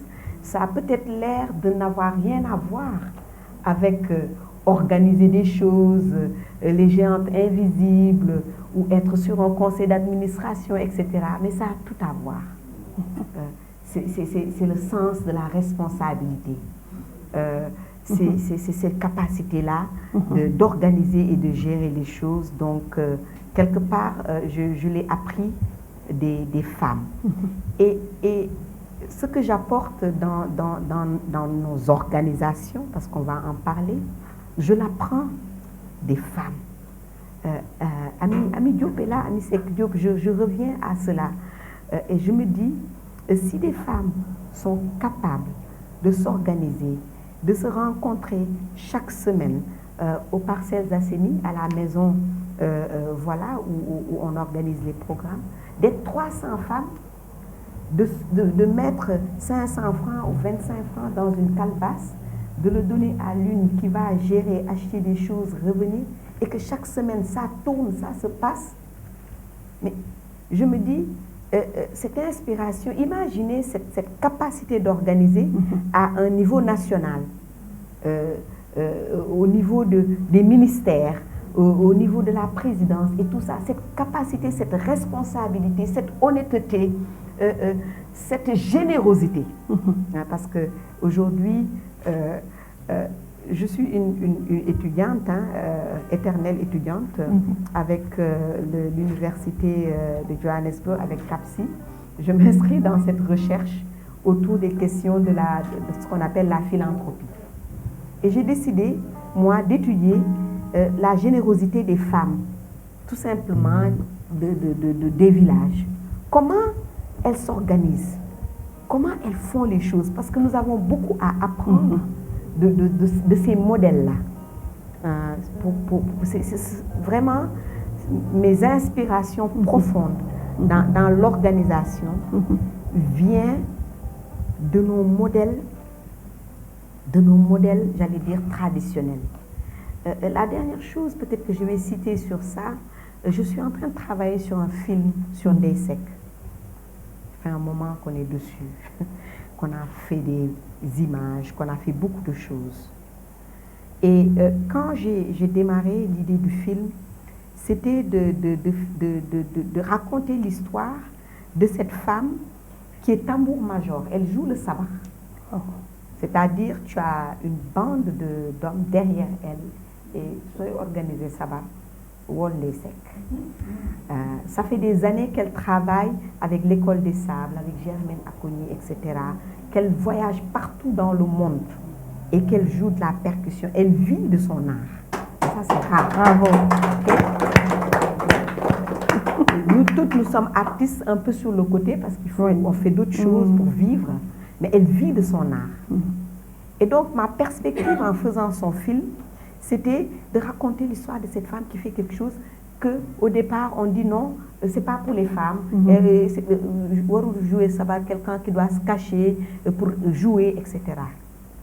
Et aujourd'hui, quand je suis l'histoire et que je regarde son parcours, je me rappelle que cette femme a traversé pendant 10 ans cette sous-région à la recherche de la connaissance qu'elle est en train de faire.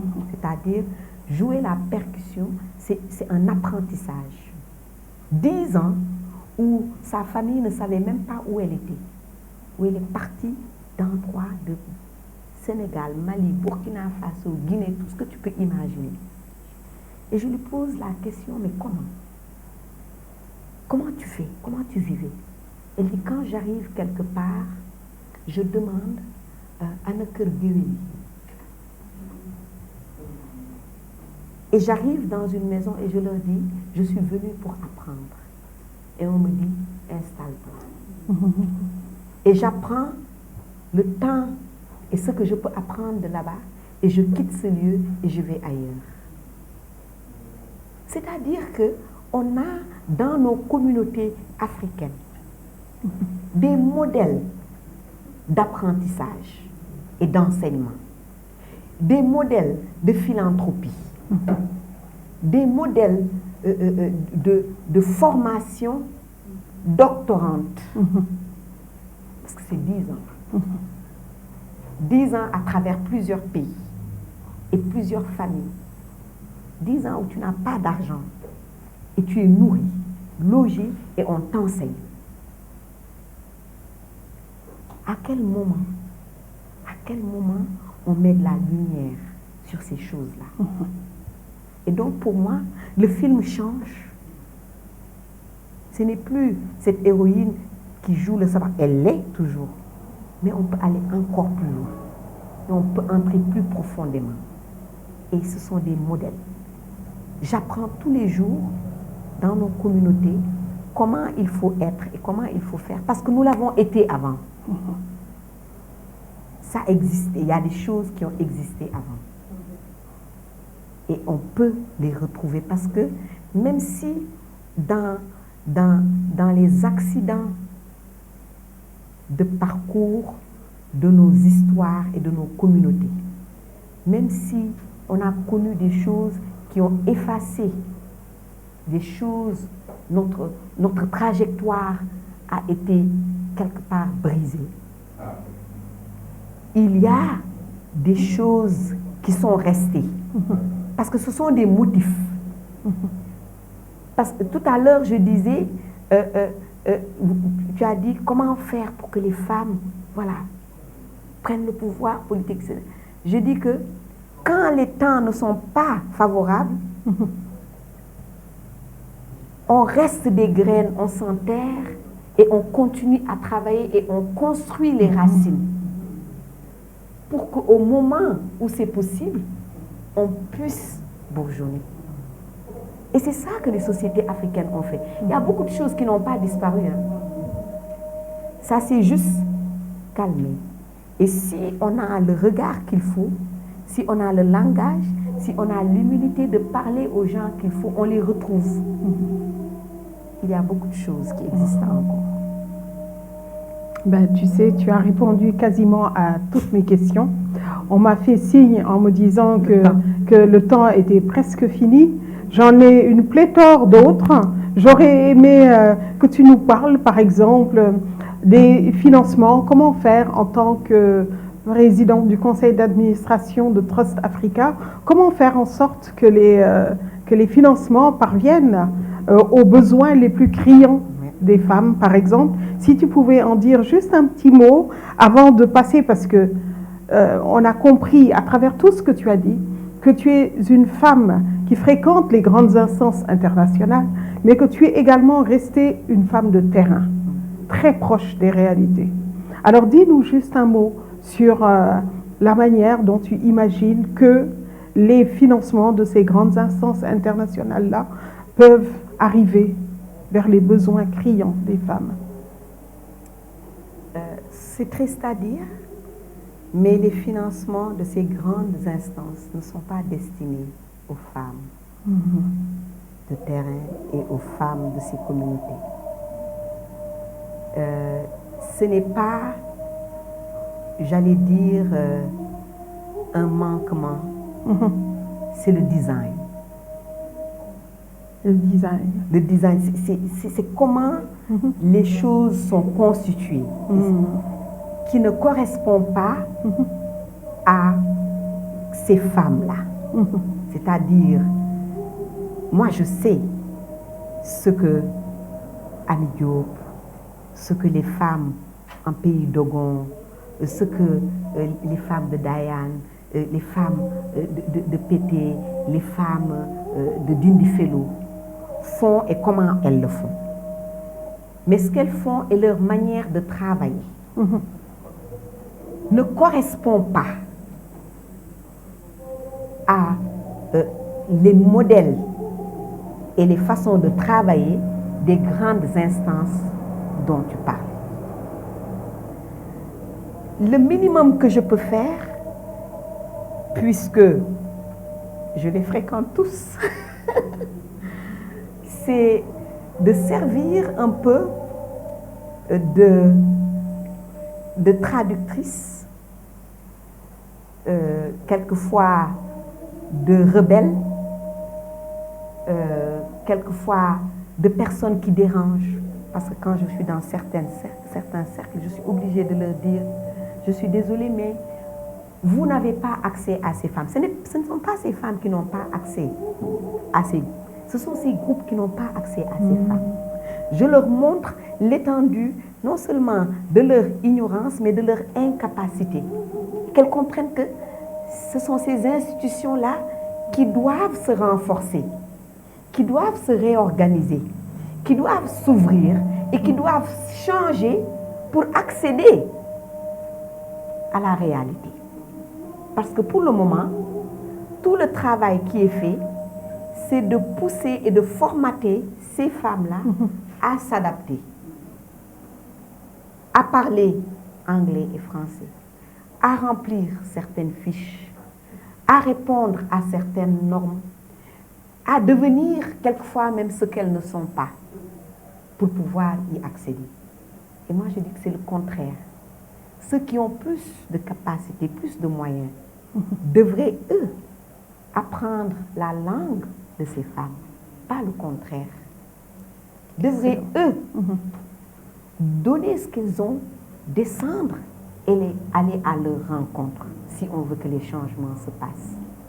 Donc, merci d'avoir déconstruit. Ah oui, pour moi, ça doit venir. Tu l'as dit. De ceux et celles qui ont les capacités de bouger, qu'ils aient le courage de ces femmes, le courage qu'on demande à ces femmes, cette résilience dont on parle de ces femmes. C'est à ceux et celles qui ont le pouvoir, les ressources, de le faire et de l'avoir. Tu sais que tu viens de donner une immense leçon à toutes les organisations internationales, de la plus petite à la plus grande. Vous avez compris, messieurs et mesdames, qui dirigeaient les grands organismes internationaux, c'est à vous de vous plier, et même pas de vous plier. On ne se plie pas. C'est à vous de venir à la rencontre d'eux. C'est à vous de vous adapter. Parce que si adaptation il doit y avoir, c'est à vous de le faire. Parce que les femmes ont déjà fait la moitié du Absolument. Merci de le dire. Elles ont fait la moitié du chemin. Absolument. Elles font déjà les choses. Maintenant, il faut que les autres viennent à leur rencontre. Oui, absolument. Tu as parfaitement raison. Les hommes doivent venir à notre rencontre. Merci. Les organisations doivent venir à notre rencontre. Parce que nous avons déjà fait la moitié du chemin. Merci de le dire si brillamment. Merci de le dire si brillamment.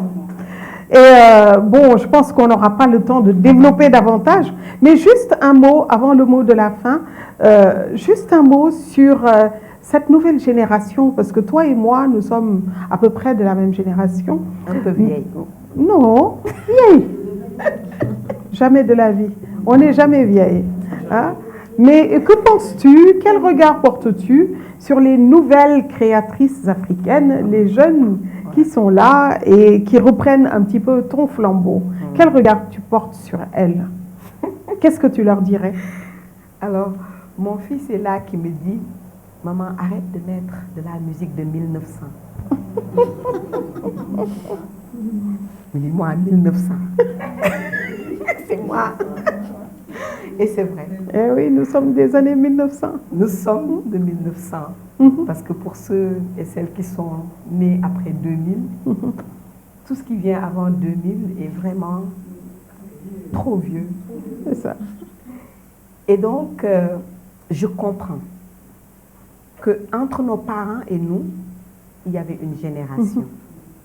Mais entre nous et nos enfants, il y a un centenaire. Ce n'est pas la même distance. Et nous devons comprendre et accepter ça parce que c'est comme ça la marche du monde. Les choses vont tellement vite.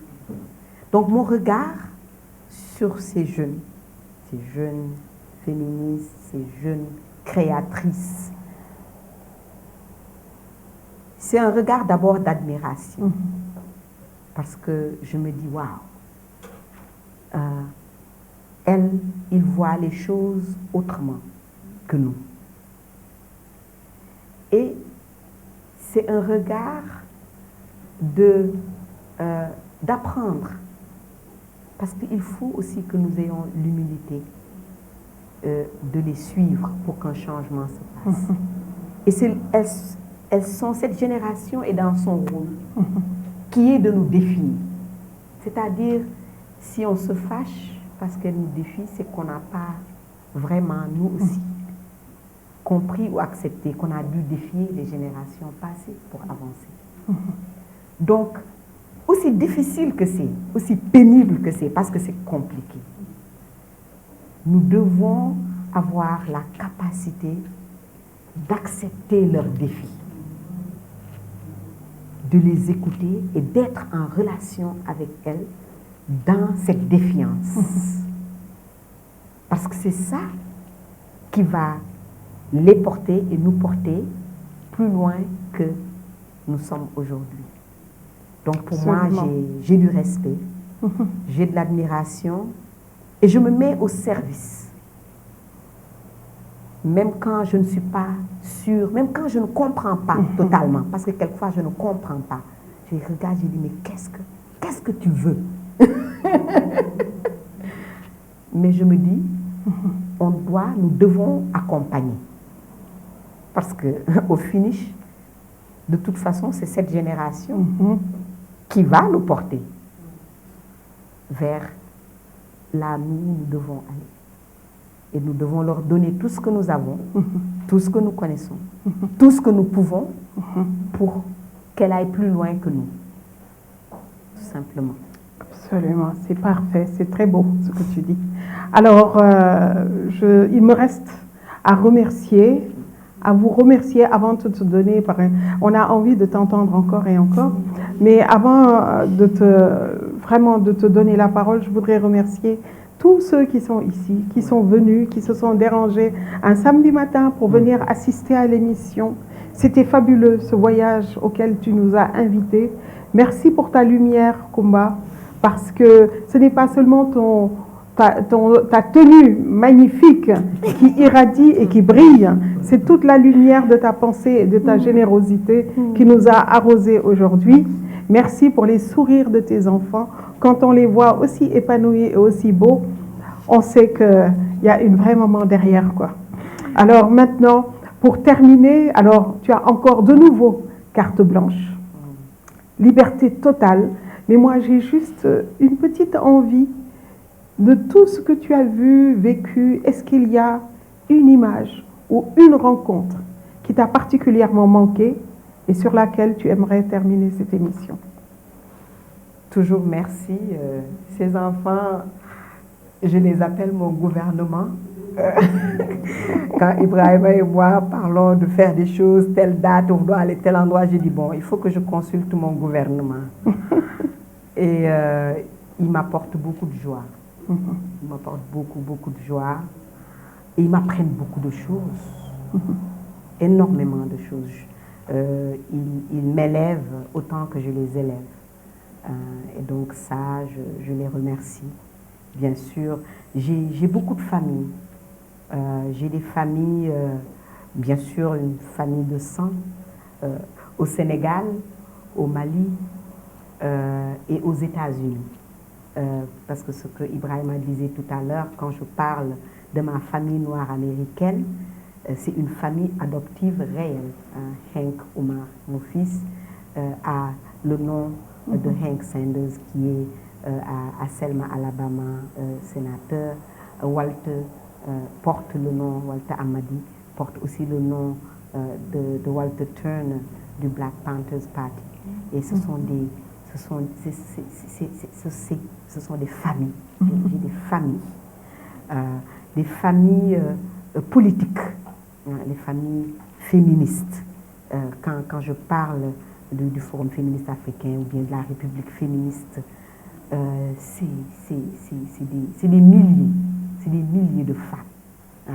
Je suis assise ici, peut-être, mais derrière moi, assises, des milliers de femmes qui sont vraiment des familles d'artistes, des écrivains, des gens qui sont dans les films, dans le cinéma, dans la créativité, des gens qui réellement créent de rien du bonheur et qui soignent de la musique.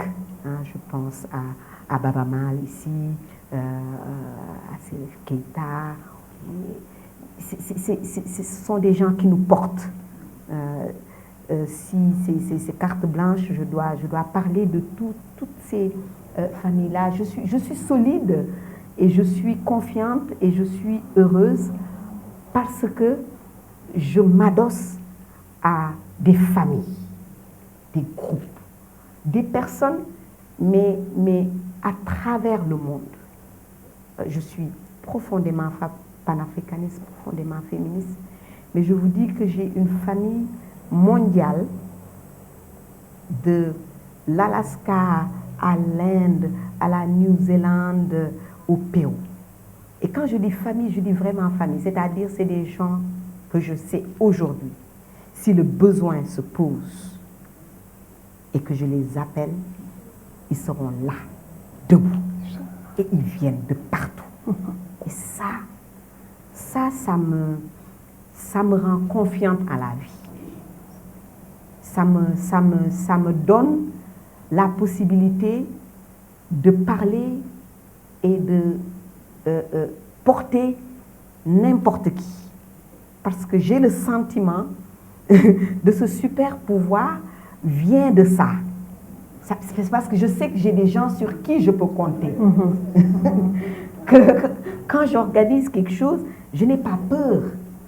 Parce que Adama Bouy va venir avec un camion et descendre des fauteuils qui sont tellement lourds qu'elle ne peut pas porter et qu'elle va faire le setup.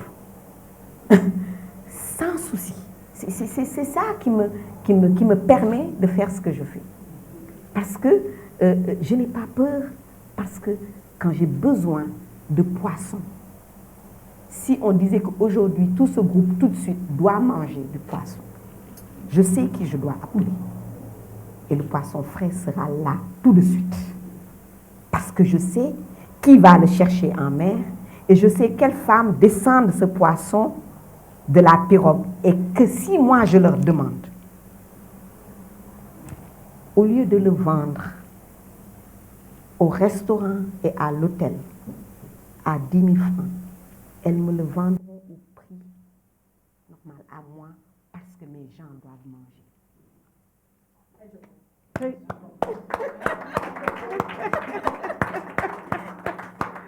Magnifique, magnifique, magnifique Kumba. Vraiment, tu rayonnes. On va l'applaudir encore très très fort. Et on va terminer en musique, n'est-ce pas? Bien sûr. Aïcha, Aïcha. Et après, il y a le poisson. Alors, tu appelles tout de suite. Et ils nous le descendent tout de suite. Magnifique. Ah, c'était trop bien. Oh, merci. Ah, merci, Kumba. Jërëjëf.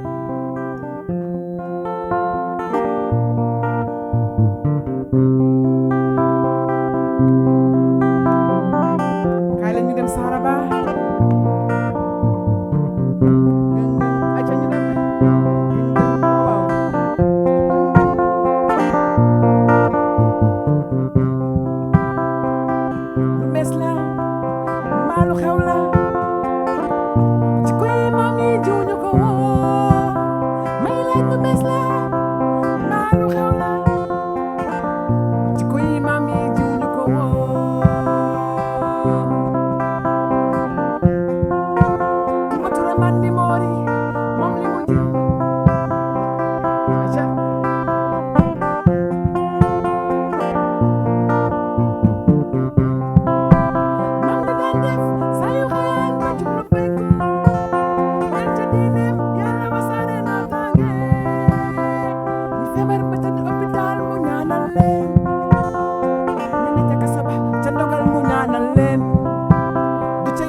Seck kaay ñu dem ba Saraba